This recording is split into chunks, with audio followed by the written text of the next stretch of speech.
Sejam todos bem-vindos à reunião almoço online da SIC Caxias. Em nome do nosso presidente, Ivanir Gasparim, agradecemos quem já está nos acompanhando pelo nosso canal no YouTube. E a realização deste grande evento só é possível graças ao patrocínio e parcerias de grandes empresas. Assim como nós, eles acreditam na importância de levar conteúdos de qualidade e reflexões relevantes para as nossas empresas e para a comunidade. Por isso, nosso agradecimento todo especial à Florense, Grupo RBS, Universidade de Caxias do Sul, Sicredi, Supermercados Andreassa, BRDE, Rede Caminho do Saber, Marco Polo e Randon. Ainda contamos com o apoio da Emercor, Fortaleza e a FIT Locações de Materiais para Eventos. A todos, uma ótima reunião almoço.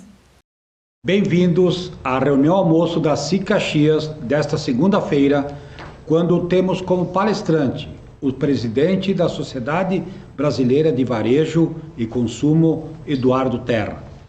Bem-vindo, Eduardo, e muito obrigado pela disponibilidade em conversar com a gente sobre as transformações do varejo em tempos de pandemia e sobre o que podemos esperar em termos de desafios e oportunidades deste momento tão desafiador para os empresários, empreendedores da indústria, comércio e serviços. É inegável que a crise da pandemia acelerou as mudanças no varejo, antecipou e transformou importantes comportamentos dos consumidores. O aumento nas compras realizadas por dispositivos móveis, o teletrabalho, por exemplo, estão aí para nos provar o impacto destas novas formas de interação humana na economia.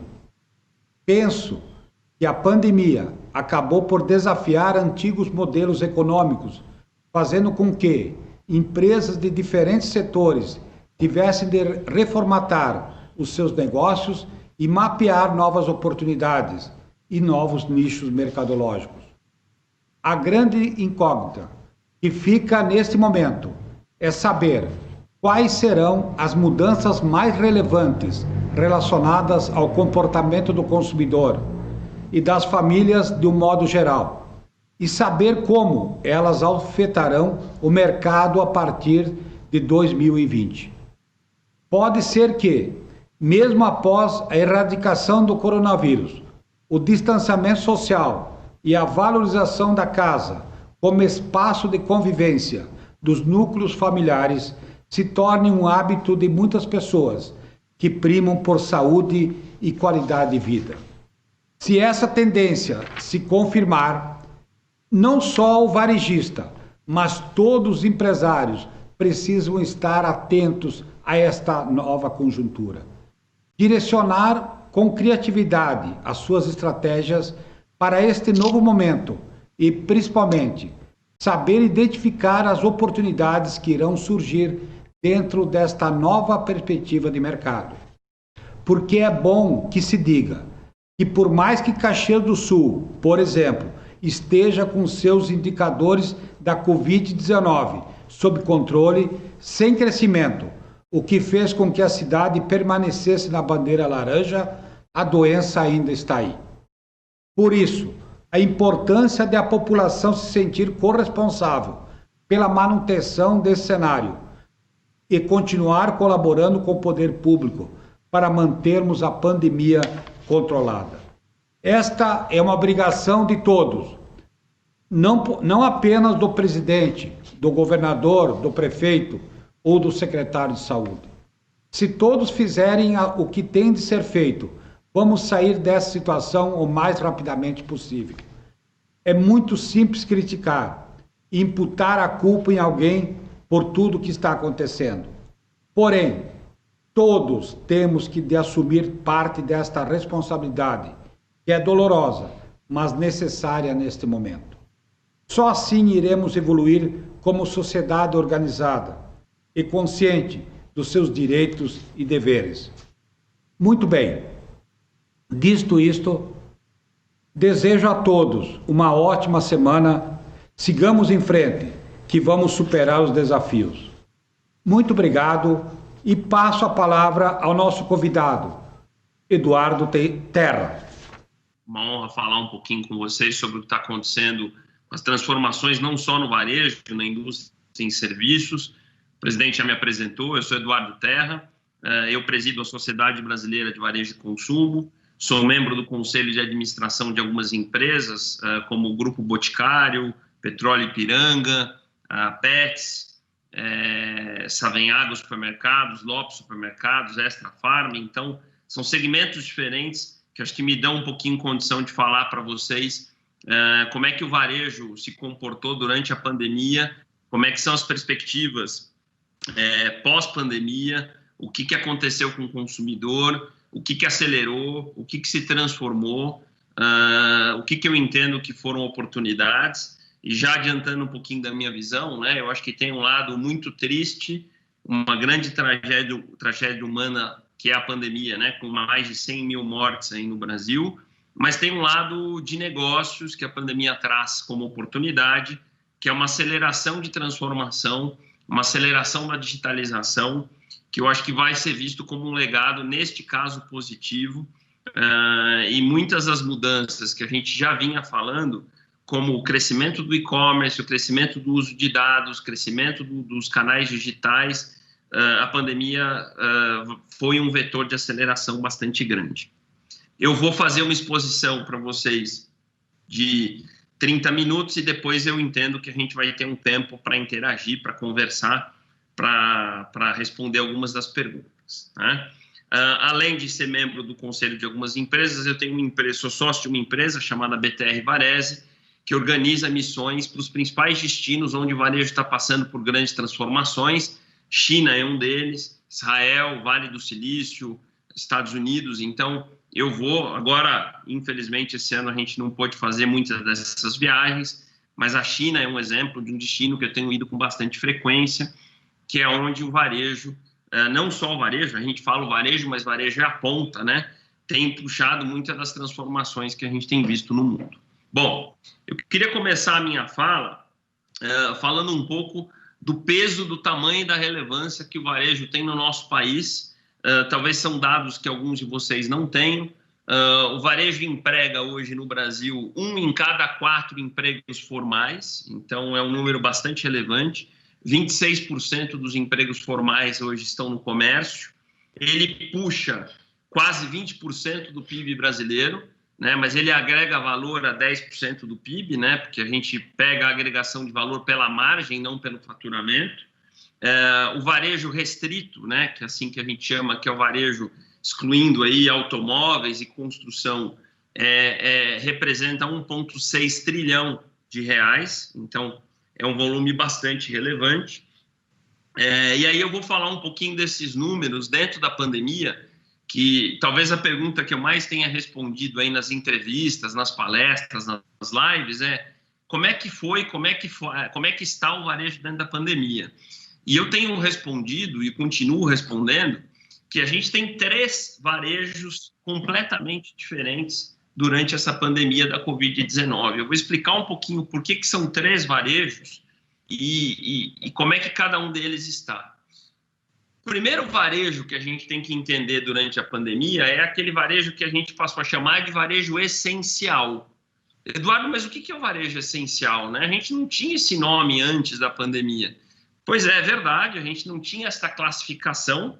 O varejo essencial é aquele que as autoridades classificaram como aquele varejo que não pôde parar de funcionar, que continuou tendo suas lojas abertas, mesmo durante os picos de bandeira vermelha, né?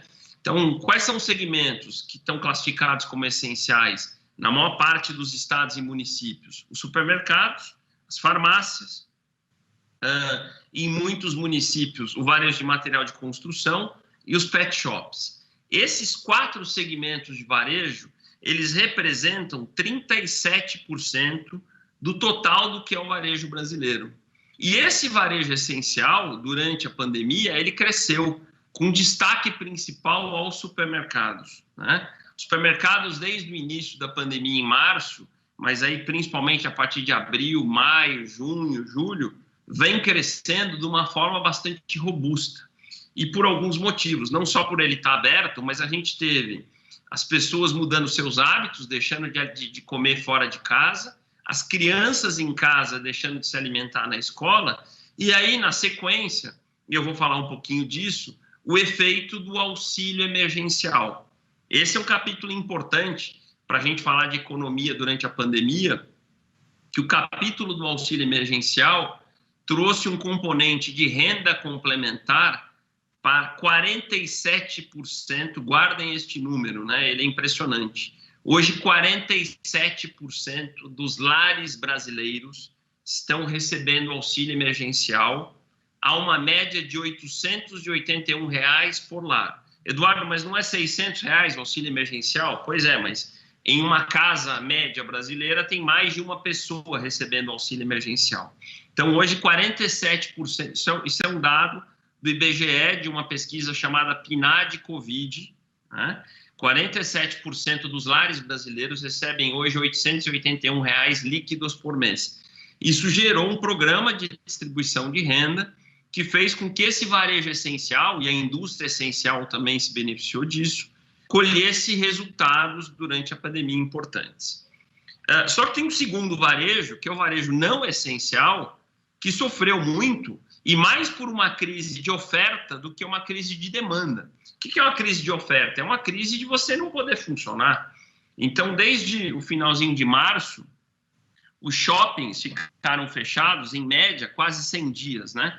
Então, agora, né, há mais ou menos 40, 50 dias, que as cidades começaram a reabrir, ainda de forma limitada, muitas vezes 6 horas por dia, funcionando parcialmente, com muitos cuidados. Os números que a gente tem hoje do varejo não essencial, que é o varejo de moda, de calçados, enfim, é que ele tem feito, muitas vezes, em lojas físicas, 40%, 50% da sua venda normal. Então, esse varejo não essencial, ele sofreu muito com a pandemia.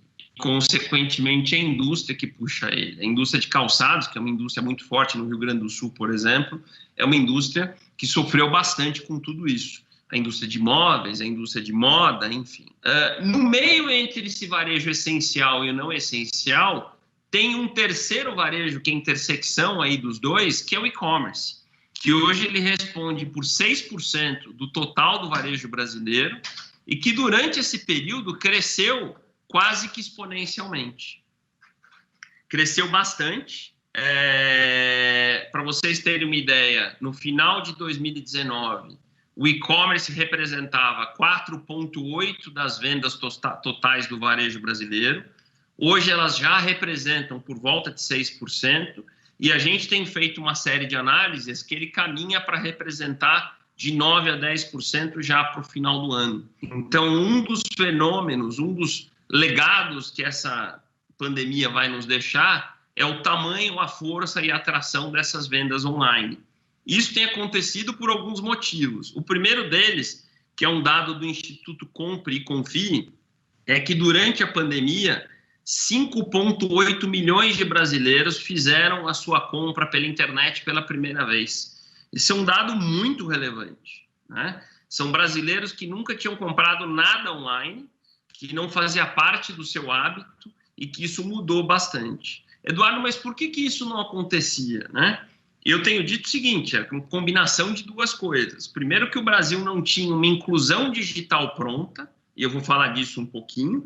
Segundo, que a gente não tinha hábitos de comprar pela internet. Então, vamos falar um pouquinho da inclusão digital. Eu vou tirar uma foto pré-pandemia, que ela é importante para a gente falar da digitalização da economia e da digitalização do varejo. O varejo pré-pandemia já tinha 80% dos lares com acesso à internet, 80% dos lares com acesso à internet, 220 milhões de smartphones e 150 milhões de contas de WhatsApp. Então, vou repetir esses dados para vocês entenderem essa fotografia da inclusão digital. 80% dos domicílios no Brasil têm acesso à internet, 220 milhões de smartphones e 150 milhões de contas de WhatsApp. O que essa foto mostra? Que a gente chegou numa inclusão digital relevante.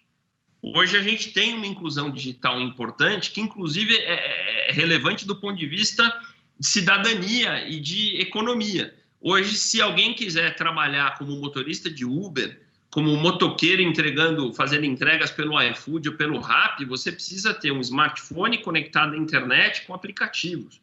Então, a inclusão digital, o cidadão digital, veio como uma forma de gerar, inclusive, renda e emprego.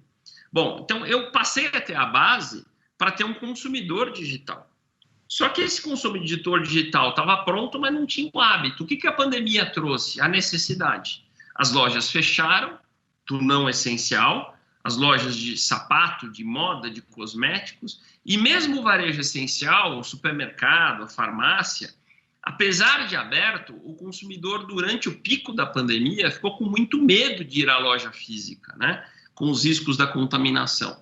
Então, isso gerou uma verdadeira explosão de compras online. Seja de pessoas que nunca tinham comprado nada, seja de gente que comprava alguma coisa e passou a comprar outras categorias, seja de gente como eu, que já tinha bastante hábito e tradição, que passou a comprar absolutamente tudo pela internet. Então, um dos legados, um movimento importante que a pandemia trouxe foi esse avanço do e-commerce e das compras pela internet, que, na minha opinião, já adiantando um pouco, eu acho que é algo que veio para ficar.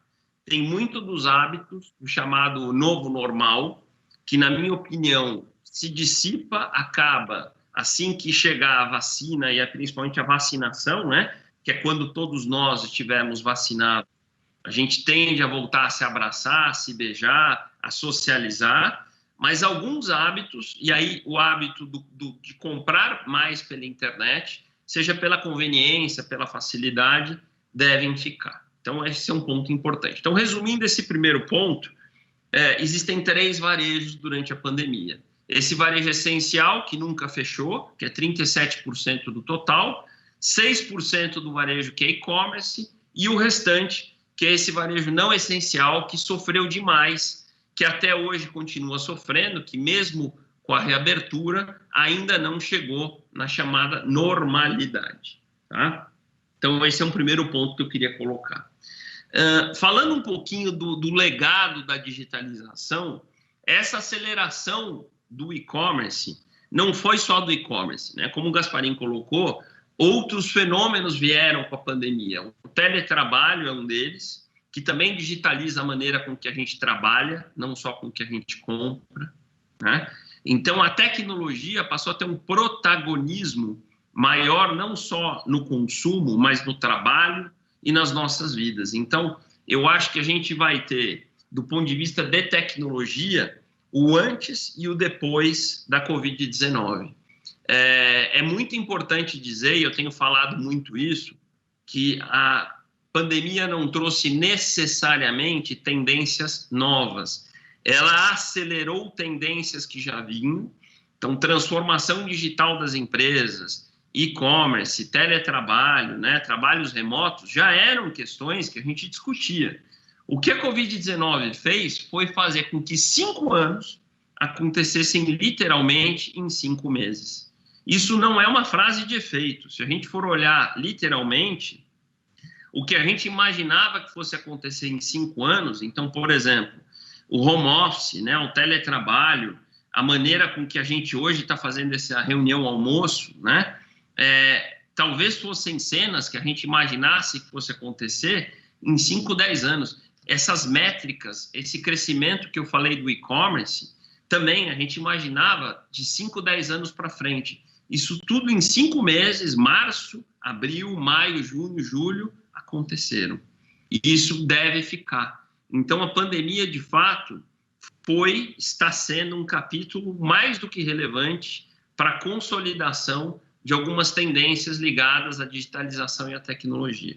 De novo, uma baita de uma ressalva, com a tragédia humana que ela representa, com as mais de 100 mil vidas que a gente tem que olhar, mas, em paralelo, há uma grande transformação acontecendo, e aqui a gente tem gente nos ouvindo da indústria, do comércio e dos serviços, e eu sou um apaixonado, um especialista, um estudioso em digitalização das empresas, e eu tenho dito o seguinte: olhem para a digitalização como uma grande oportunidade de transformar o seu negócio. Porque se você não fizer isso, vai ser uma ameaça. A digitalização está mudando a maneira com que as coisas funcionam está mudando a maneira com que as pessoas trabalham, compram, vivem. Então, as empresas não podem mais ser as mesmas, né? E a pandemia agora talvez seja a grande oportunidade da gente parar, revisar e repensar a empresa inteira, tá? A indústria tem que repensar a maneira de ser, os serviços, o comércio, ainda há tempo, né? A janela está aberta e a gente não deveria olhar e falar isso não me pertence, isso não é assim, é só na China, é só nos Estados Unidos. Isso não é verdade. Eu gosto de fazer muito uma analogia e eu tenho um vídeo no meu canal do YouTube que fala muito disso, né? Às vezes a gente espera a transformação ou a disrupção entendendo como uma transformação muito rápida, né? Que é o que aconteceu com transportes, com Uber, com a hotelaria, com o Airbnb, com o entretenimento, com o Netflix. Isso são fenômenos de disrupção. Às vezes a gente, empresário, espera a disrupção do nosso segmento, imaginando que virá um elefante na nossa direção. Então a gente chega para trabalhar numa segunda-feira como hoje, né? E olha para a janela e fala, mas eu não vejo um elefante vindo na minha direção como um símbolo de ameaça, né? De disrupção. E o que eu tenho dito é que a disrupção ela vem não em forma de elefante, e sim em forma de pequenas, perigosas e letais formiguinhas, que às vezes você não percebe, mas ela já está em volta, e ela vai chegando e vai comendo pedaços do seu negócio.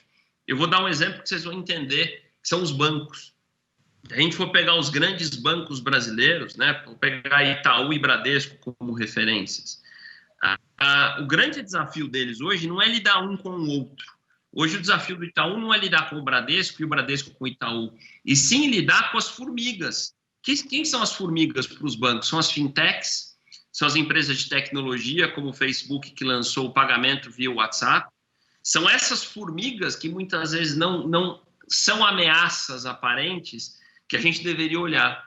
E se eu olhar isso de uma forma profunda, aberta, talvez eu seja a própria formiga que vai gerar disrupção no meu segmento e vá talvez liderar a transformação naquilo que eu conheço e naquilo que eu acredito. Então, acho que esse é um ponto importante que eu queria trazer para vocês sobre transformação digital. Bom, eu queria entrar agora também num capítulo, e já a gente vai entrar na parte das perguntas, e eu vou devolver a palavra para o Gasparim, que é falar um pouquinho das perspectivas, né? Eu acho que existe uma ansiedade, e é natural, né? Talvez a ansiedade seja uma das palavras mais usadas aí durante essa pandemia, né? Acho que todos nós estamos cansados aí de quarentenas, né? Então, eu queria dedicar aqui um tempo, né, dessa última parte da minha apresentação para falar um pouquinho de perspectivas. E eu estou, como eu falei, em alguns conselhos de administração, e a gente faz muito nos conselhos esse exercício de perspectivas, para olhar esse nosso segundo semestre, para olhar o final de ano, para olhar 2021, né? E eu acho que esse é talvez um exercício importante para todos vocês da SIC, para todos vocês de Caxias. E aí eu tenho boas notícias. Eu já tive bastante preocupado, eu já tive bastante pessimista, eu já tive menos otimista e hoje eu já estou bastante mais otimista, seja com curto prazo, seja com médio prazo, né? E eu vou explicar um pouquinho para vocês o porquê, né? Bom, o Brasil tem se movido nos últimos anos muito pelo consumo, né? A gente tem uma agenda aí liderada muito pelo Paulo Guedes de médio e longo prazo de infraestrutura, e pelo ministro Tarcísio, que eu acredito que deva acontecer, de privatizações, de investimentos de infraestrutura, mas que no curto prazo não resolve o nosso problema. Então, no médio e longo prazo, o tema da infraestrutura e dos investimentos devem voltar, assim eu espero, assim eu acredito. Então, o que deveria voltar a puxar a economia brasileira para a gente sair desse PIB negativo, para a gente voltar a gerar empregos, né, e voltar a retomar confiança é o consumo. E aí vem um fenômeno que talvez a gente tenha subestimado, né, e aqui não tem nenhuma apologia política, que eu tenho uma série de críticas às questões políticas, mas a gente tem que falar de fato como as coisas estão sendo feitas, que é o papel que esse auxílio emergencial tem gerado para a economia no curto prazo, né? Como eu tinha dito, 47% das famílias hoje têm uma renda de R$ 881 livres por mês, e que no começo, de fato, teve um papel de auxílio emergencial, porque a economia informal parou. Quem trabalhava informalmente, né, um motorista de táxi, um motorista de Uber, uma faxineira, parou de ter renda, né? Muita gente teve seu contrato de trabalho suspenso, enfim, só que isso começou a voltar. Então, hoje, o mês de julho, por exemplo, que teve resultados muito bons, a gente começa a ver nos jornais essas notícias. Eu estou falando pelas empresas que eu participo, que as vendas foram absolutamente acima do esperado, né? Surpreendentes, e a gente vai ver esses números aparecendo aí ao longo de agosto. Agosto começou muito bem, as primeiras notícias que a gente teve de Dia dos Pais foram ótimas, né? E por quê? Porque tem renda na praça, o varejo precisa de renda, né? E hoje tem renda. É claro que isso vai acabar, então eu vou falar um pouquinho de como é que isso vai, como é que eu imagino que isso vai se conectar com a economia real. Junto com isso veio o desemprego, sem dúvida. O Brasil perdeu alguns milhões de empregos.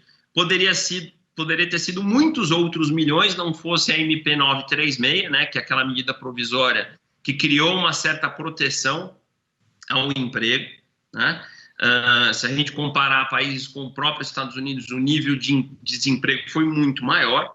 Então, o Brasil, de uma certa forma, criou uma proteção, uma certa proteção ao emprego e criou uma certa sustentação à renda. Essa é a fotografia do curto prazo. Então, o mês de julho, quando a economia voltou a se abrir, a economia informal voltou a funcionar e a renda se estabeleceu, ela começou a ter desempenho bastante satisfatório, até veículos, né? Começou a ter resultado interessante, a indústria voltando a produzir. A gente entra em agosto no mês positivo. E qual é o desafio? A transição do auxílio emergencial para a economia real, sem esse aditivo, né? Agora, tudo indica, e quem tem acompanhado as notícias tem visto, que o governo começa a discutir, a negociar uma extensão desse auxílio emergencial, pelo menos até o final do ano, em pelo menos metade desse valor.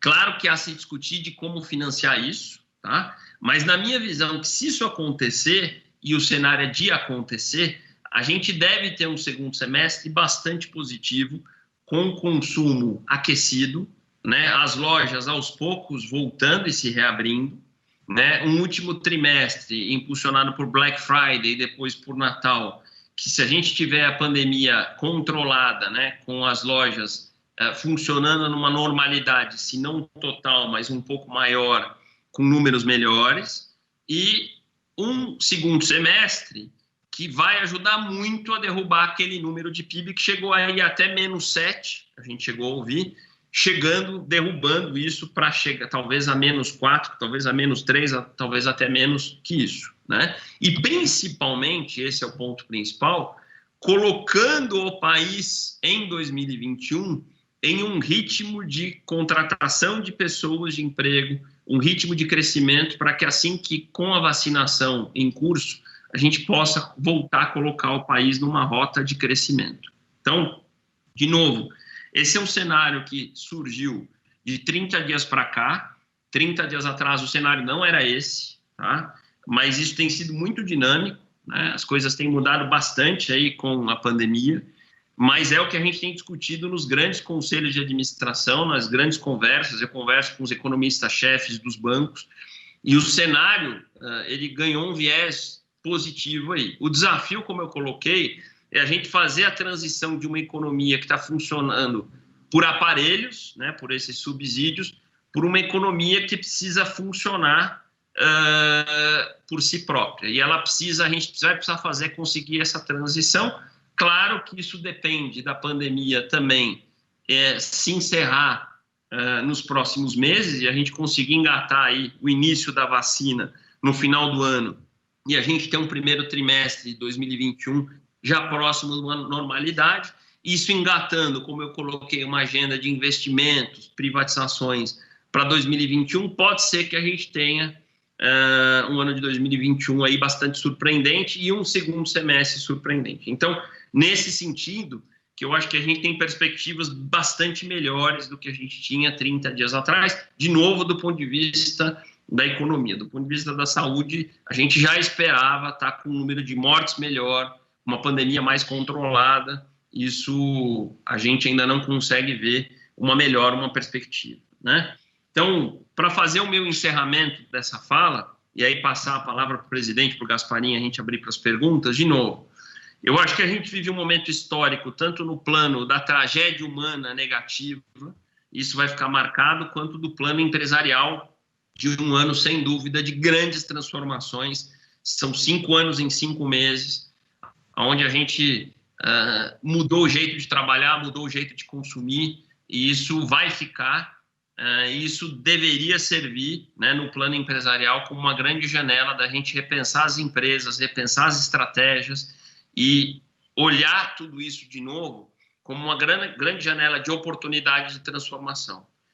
Toda vez que as coisas mudam, né, empresas prosperam, empresas crescem, empresas quebram, empresas somem. Então, a gente precisa definir em que grupo que a gente quer estar. E se eu vou estar no grupo que vai prosperar ou no grupo que vai ficar, vai depender muito da maneira com que eu vou abraçar, entender e trabalhar todas essas tendências e esse caminho de digitalização. Então, essa é um pouquinho da minha leitura sobre as transformações do varejo com a Covid-19. Eu vou devolver a palavra para o Gasparim, acho que a gente tem agora tempo para responder as perguntas. Eduardo, que entusiasmo, né? Que como vale a pena, sabe que a SIC há 119 anos está presente aqui em Caxias do Sul, e todas as segundas-feiras nós fizemos nossa reunião, almoço presencial, mas infelizmente com a pandemia paramos e estamos fazendo nossas reuniões via aplicativos, mas tem um lado positivo também, Eduardo, como ficou fácil aproximar as pessoas, o seu caso, né, uma bela apresentação feita pela Graziella Tesser, né, que lhe conhece tão bem, mas quantas pitadas, né, de sucesso para os empresários que nos ouviram nesse momento. E não é só para o comércio, é para o serviço, para a indústria e também para o comércio. Mas, novamente, eu acho que a SIC, na sua missão, que é mostrar tendências, eu acho que o papel hoje, nessa reunião almoço, mostrou e muitas. E eu acho que o senhor colocou no final muito bem colocado, ou seja, em que barco que eu quero que está, aquele que está afundando ou aquele que está nas águas azuis, né, do mar, como tem alguns livros, inclusive, que nos diz, né, ser algo diferente. E o senhor falou muito bem da disruptura, e se sabe pela história, né, que é nos momentos de crise que as fortunas trocam de mãos. E nesse momento eu faria uma pergunta para minha particular. Como segurar aquele empresário? Nós temos hoje empresários que têm o corpo ou a cabeça no mundo analógico e no mundo digital, e outros no mundo digital. Como aproximar e acelerar o processo das pessoas ainda que pensam analogicamente? Nesse momento tão impactante, né? E eu acho que também tem que colocar que nós estamos vendo uma guerra, e numa guerra há muitos perdedores, infelizmente, mas nas guerras que as transformações ocorrem com uma velocidade muito rápida. Então, como trazer precisamente o empreendedor, o empresário para esse mundo digital, Eduardo? Perfeito, Gasparim. Primeiro, um grande abraço para a Grazi. Obrigado pelo convite. Ela há muito tempo fala que queria me levar para Caxias e não foi presencialmente ainda, mas foi quase, né? Um abraço para ela, para o Daniel, para todo o time da NL aí, tá? E, bom, respondendo a tua pergunta, talvez esse seja um dos grandes pontos de sucesso ou de fracasso da maneira das empresas lidarem com tudo isso que a gente falou, da disrupção, da transformação, que é, de fato, levar em consideração o aspecto da cultura, do mindset das pessoas que estão no negócio, né? Eu vou usar uma palavra, uma expressão, Gasparim, que eu uso bastante, que foi do sujeito que mais conheceu a administração de empresas. Aliás, foi quem criou essa disciplina nas faculdades, que é o Peter Drucker. Peter Drucker dizia que em uma empresa, a cultura come a estratégia no café da manhã. certo? O que ele queria dizer com isso, né? E trazendo isso para o nosso tema. Se eu sou uma indústria, um comércio, um serviço, quero digitalizar o meu negócio, quero trazer tecnologia, então eu vou lá e desenho uma estratégia, um caminho, contrato tecnologias. Mas antes disso, se eu não trabalhar a cultura das pessoas, eu vou parar na quarta página, né? E é o que muitas vezes se comete como equívoco, como erro, né? Então, há que se trabalhar antes, é um pouquinho do que a gente está fazendo aqui, né? Um papel que a SIC tem de trabalhar a cultura do empreendedor, do empresário, de que as coisas mudaram, de que o mundo é mais orientado por tecnologia, por dados. Eu tenho dito o seguinte, uma indústria, e aí com certeza vocês já discutiram isso, a tal da indústria 4.0, né? Quer dizer, uma indústria 10, 15, 20 anos atrás era algo pouco intensivo em tecnologia. Você conseguia ser um industrial, você conseguia ser um comerciante sem ser algo intensivo em tecnologia. Isso não é mais verdade. Hoje, um empresário de indústria, um empresário de comércio, ele precisa dominar a tecnologia. Ele não vai ser um programador, mas ele precisa ter intensidade em tecnologia, né? E isso muda a cultura do negócio. Não são todas as empresas que têm isso no seu aspecto cultural. Então, a recomendação à tua pergunta é: trabalhem a cultura do fundador, a cultura dos diretores, a cultura dos acionistas, antes de um projeto de querer digitalizar o negócio.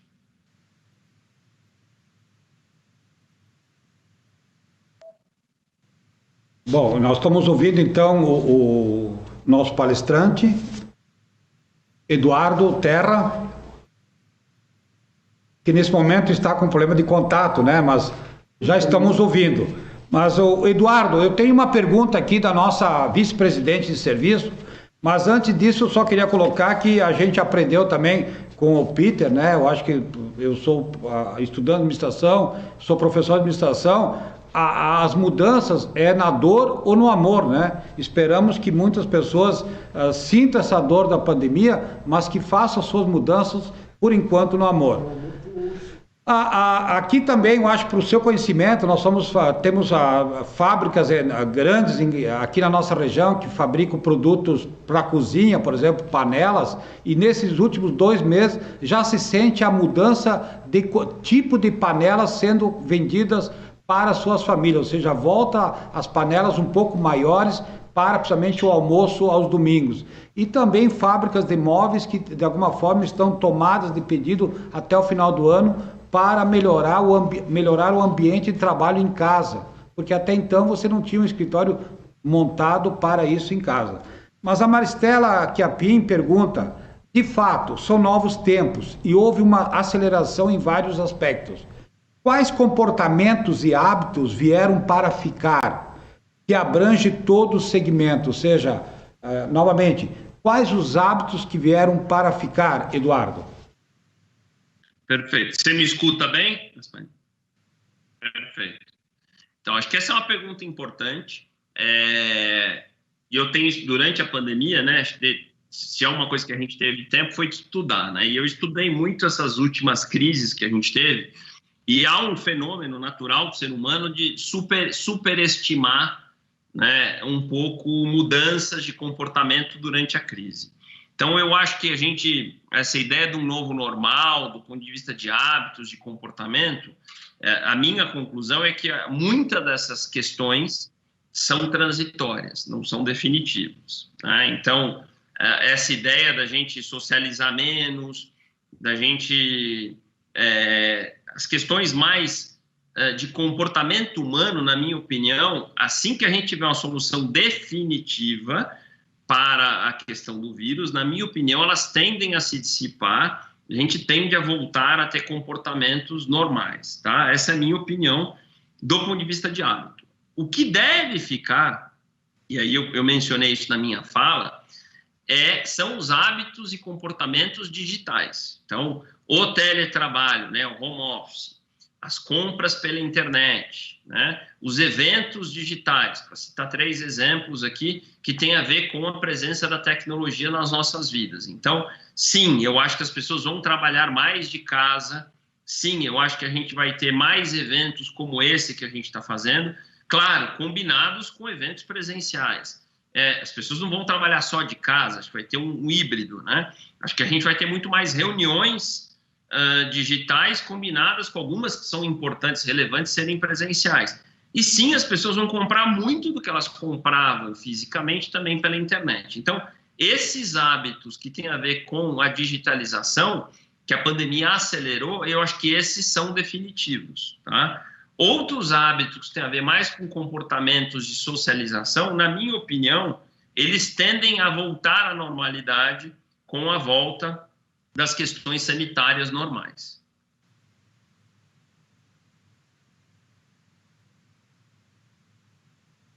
Assustadores, e assim que desde o primeiro momento nós somos praticamente contra o ficar em casa e sim a favor do distanciamento social, porque nós trabalhamos com o chão de fábrica e de alguma forma nós sentimos o cheiro das ruas, ou do pó das ruas, e quando vimos que 47% dos lares brasileiros hoje recebem ajuda do governo federal para essa pandemia, eu acho que de alguma forma estavam certos, porque como segurar essas pessoas em casa sem recursos?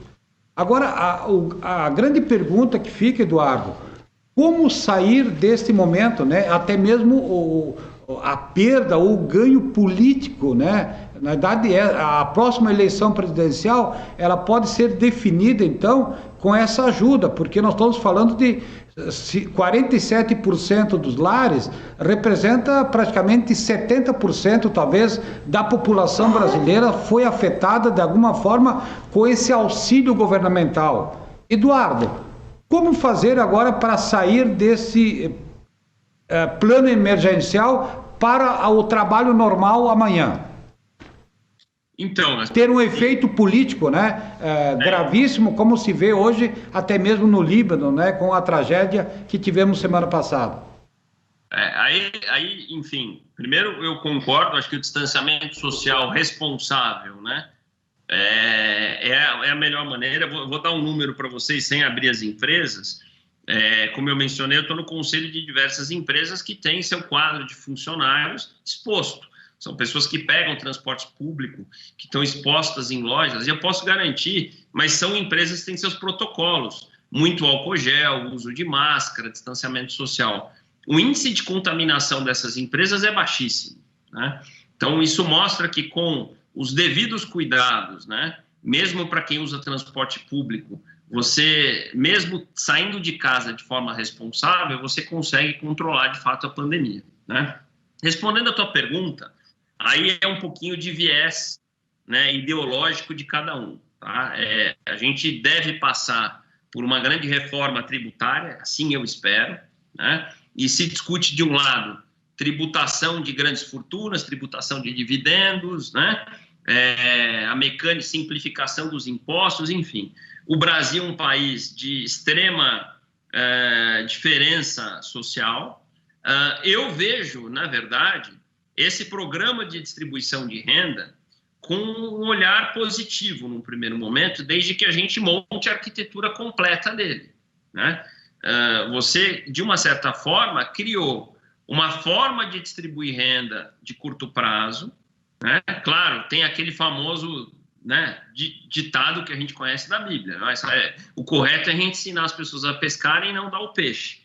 Mas enquanto eu não ensinar as pessoas a pescarem, que é uma coisa que é de médio e longo prazo, eu também não posso deixar as pessoas morrerem de fome. Então, eu acho que a gente vai ter que fazer um projeto que combine, sim, distribuição de renda responsável com um projeto de médio e longo prazo que envolve infraestrutura, educação e uma série de coisas, né? O grande risco, você tocou no ponto, é a questão ideológica política que isso pode ganhar. E aí isso me preocupa muito, me preocupa bastante. E, sem dúvida, uma plataforma dessa de distribuição de renda elege qualquer pessoa, né? Então, é um pouquinho esse o palco que a gente deve ter a partir aí do final da pandemia. Lembrando que tem a vacina como um outro protagonista, e as vacinas estão muito nos governos estaduais, municipais. Então, a gente vai ter aí uma discussão econômica, política, de saúde acontecendo nos próximos meses. Que bom, Eduardo. Eu tenho 3 perguntas, eu vou fazer as 3 junto, tendo em vista o horário.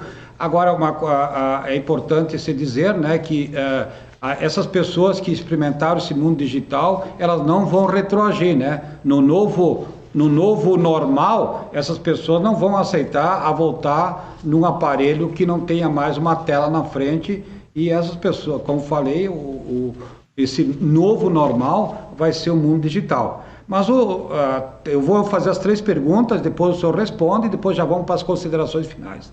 O Rafael Tomaso, pelo que o senhor tem visto, as empresas que estão migrando para os meios digitais estão preparadas para regulamentações específicas do setor, marco civil da internet, decretos do e-commerce? Segunda pergunta, Renato Miller. Eduardo, qual é o papel, né, a estratégia do varejo que utiliza diferentes canais para oferecer a mesma experiência ao consumidor? Nesta próxima, principalmente nas próximas liquidações, né? Ou seja, que vem logo aí na frente. O Fabiano Provin, a pergunta já foi respondida, mas eu faço de novo, até porque o Fabiano bem provável não estava nesse momento quando o senhor falou. Eduardo citou números de conectividade na pré-pandemia. Há dados atualizados de lares conectados à internet, quantidade de smartphones e contas de WhatsApp? Então, são 3 perguntas, né? Que pode responder as 3. Perfeito. Perfeito. E depois vamos para as considerações finais. Tá bom. Vou começar pela do Fabiano, né? São dados que vêm de fontes diferentes. Eu citei 3 números, né? Lares com acesso à internet, número de smartphones e número de contas de WhatsApp. O número de lares vem do IBGE, ele não está atualizado pós-pandemia, ele deve, sem dúvida, aumentar. O número que a gente tinha era 80%, e a gente já está muito próximo do teto. Tá? Isso deve chegar, talvez, a 85%, 86% aí, apesar desse número já ser alto. Número de smartphones. Aqui a gente usa 2, 3 fontes diferentes, né, que aí vem das indústrias que trabalham com isso, 220 milhões de smartphones, é mais de um smartphone por habitante, né, se a gente for pensar. E, finalmente, aí são dados do próprio Facebook, 150 milhões de assinantes do WhatsApp, que acho que é um número relevante, porque para você ter uma conta no WhatsApp, você precisa ter um smartphone conectado, uma pessoa única, né, com acesso a aplicativos, que para mim é o dado da inclusão digital. Se eu tenho 150 milhões de brasileiros com conta no WhatsApp, eu tenho 150 milhões de brasileiros inclusos no mundo digital. Se ele tem conta no WhatsApp, ele pode fazer qualquer outra coisa aí. Então, a primeira pergunta está respondida. A primeira pergunta da regulamentação, a resposta é sim e não. E por que sim e não? Porque as grandes empresas, sem dúvida, estão se preparando para isso. Tem uma agenda de LGPD, de marco civil da internet, de legislação específica de marketplaces, de PIX, que é o pagamento instantâneo, né? Então, as grandes estão e as pequenas não sabem nem o que é isso. Isso me preocupa um pouco, né? Porque, dependendo de como isso pode se encaminhar, isso pode gerar um fenômeno de aumento de concentração que já começa a existir em marketplaces, em e-commerces. Então, acho que esse é um ponto de atenção. E a última pergunta, né, da questão dos canais, da omnicanalidade, já está provado no mundo todo. A Amazon tem mostrado isso nos Estados Unidos e na China, os grandes ecossistemas como Alibaba, Tencent já mostraram que não existe varejo físico forte sem digital e também não existe varejo digital sem ter o físico. O Magazine Luiza é um ótimo exemplo disso no Brasil, né? Que a combinação do digital com o físico tem feito a diferença. Então, na Black Friday, né, e no final do ano, essa combinação de uma força digital com lojas físicas que permitem você entregar mais rápido e mais barato para o consumidor e dá também mais credibilidade para quem quiser depois ir lá trocar, interagir, para mim vai ser, sem dúvida, uma palavra de força, né? O varejo omnichannel, que é esse varejo que combina o melhor do físico com o melhor do digital, é quem está crescendo e vai continuar a crescer. Então, não sei se eu já faço as minhas considerações finais, Gasparini. Pode ser depois, Eduardo, só assim eu acho que E uma colocação que tem que ser feita, né, como Câmara de Indústria, Comércio e Serviço, o empreendedor, o empresário que não mudar, de alguma forma vai ser mudado. Acho que isso, os recados têm que ser dados, ou seja, o mundo não perdoa aquelas pessoas, aquelas empresas ou pessoas que não entendem o momento que está sendo vivido. E se nós pudéssemos hoje resumir quantas pitadas, né, de sabedorias que o Eduardo Terra nos trouxe hoje. E cabe cada um ver, adaptar para a sua realidade. E criatividade nada mais é do que ver aquilo que está visível, mas que poucas pessoas veem. E para ver é preciso, de vez em quando, né, Eduardo, sair de trás do balcão, né? Ou seja, a solução para os seus negócios, às vezes, não está dentro do seu estabelecimento, mas fora. E nós temos que, de alguma forma, olharmos o nosso negócio de fora para dentro. Foi um prazer estar com você, Eduardo. Suas considerações finais, então. Bom, primeiro eu queria agradecer o convite. Espero ter feito um pouco do que você colocou. Acho que eu tenho dito, eu gosto de usar muito uma frase do professor Cortella, que diz que conhecimento é feito para a gente melhorar a vida das pessoas, né? E é um pouquinho que é o que a gente faz aí como professor, né? Então, acho que essa é um pouquinho da nossa missão, do nosso propósito. Espero que esse conhecimento que a gente compartilhou nessa nossa reunião almoço tenha feito isso, tenha melhorado um pouco a maneira com que as pessoas têm olhado os negócios, a pandemia, o futuro. Queria agradecer aí a audiência de todos, queria convidar a todos a acompanhar um pouco desse conteúdo, desse conhecimento que eu gero semanalmente nas redes sociais, no próprio YouTube, no meu canal, no Instagram, no LinkedIn. Então vai ser uma honra poder acompanhar vocês por lá. E acho que é o que você colocou, né? Acho que transformação está aí, a gente pode olhar ela como oportunidade, se a gente abraçar e se apaixonar por ela, ou se a gente não fizer nada e continuar numa negação, ela de fato vai ser um problema, vai ser uma ameaça, e ela vai gerar disrupção em todos os segmentos e todos os negócios. Obrigado, Gasparim, obrigado a todos aí pelo convite. Obrigado, Eduardo. Espero um dia poder lhe abraçar, né, presencial, e uma boa mesa, né, que Caxias tem a fama da culinária praticamente que nós mostramos para o Brasil todo. Mas que bom, Eduardo, muito obrigado, boa semana a todos e até a próxima semana.